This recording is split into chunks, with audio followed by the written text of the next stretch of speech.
Alright, so this is just a quick view of my system collection of Atari game consoles.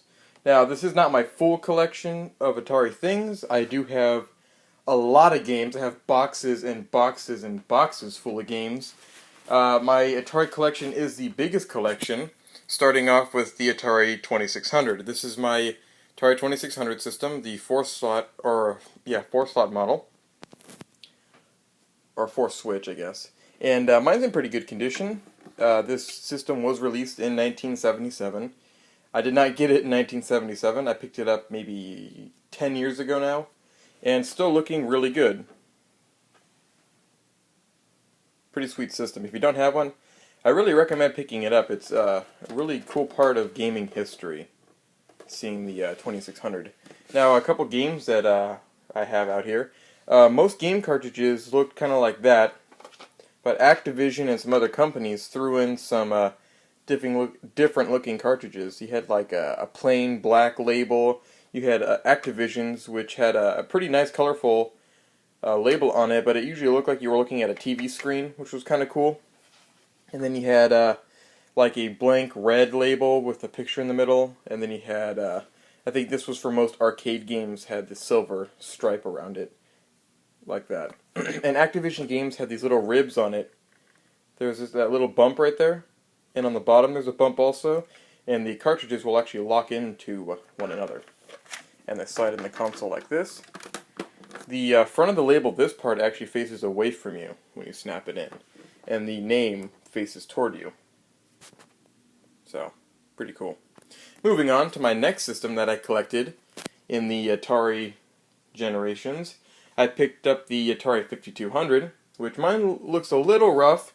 It was, I think, like $25 on eBay, but it does work, and it is the 2-slot model, the 2-controller port model, which means I do not have to have that switch box.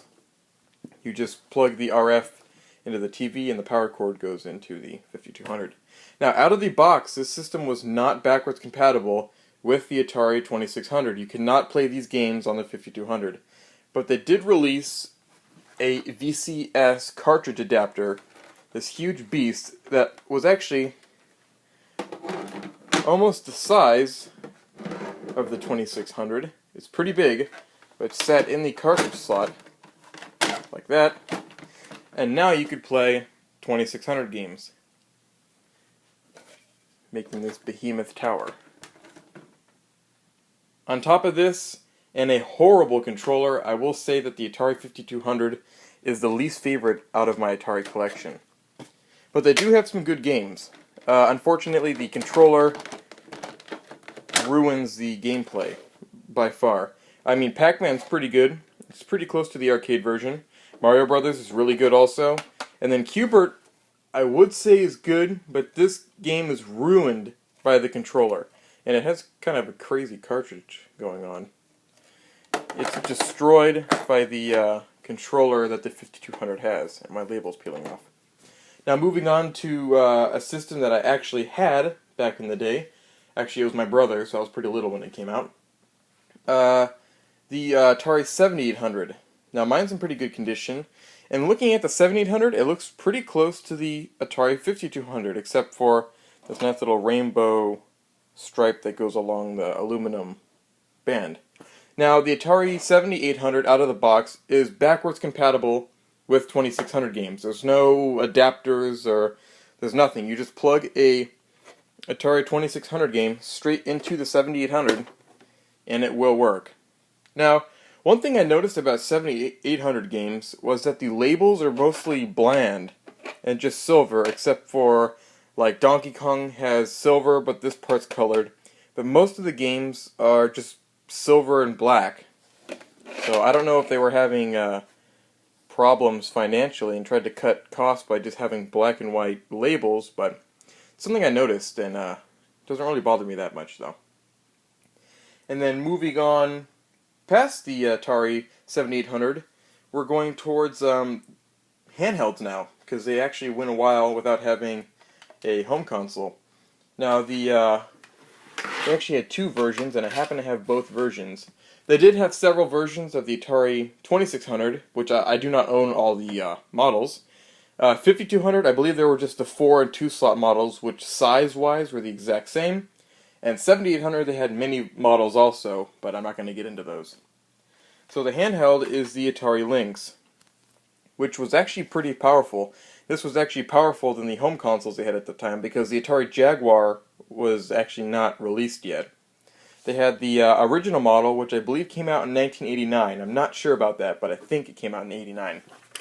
And then they also had the Model 2, which I have this little screen cover on it. So the Model 1 and Model 2 were actually quite a big difference in size, and the D-pads were different on both of them, the buttons were different, the screens were different. I actually like this version better just because I think it's pretty cool. This huge just beast of metal and plastic.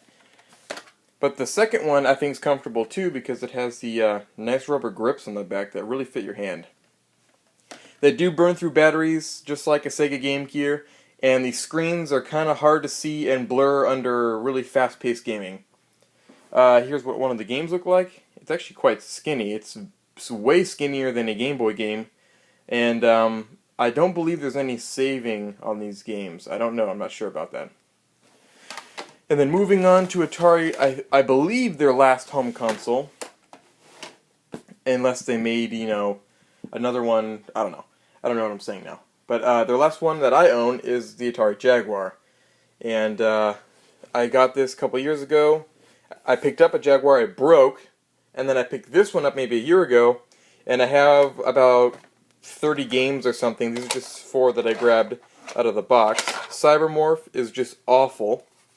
And but Iron Soldier and Alien vs. Predator I think are pretty good. Power Drive Rally is really good. It gets hard pretty fast.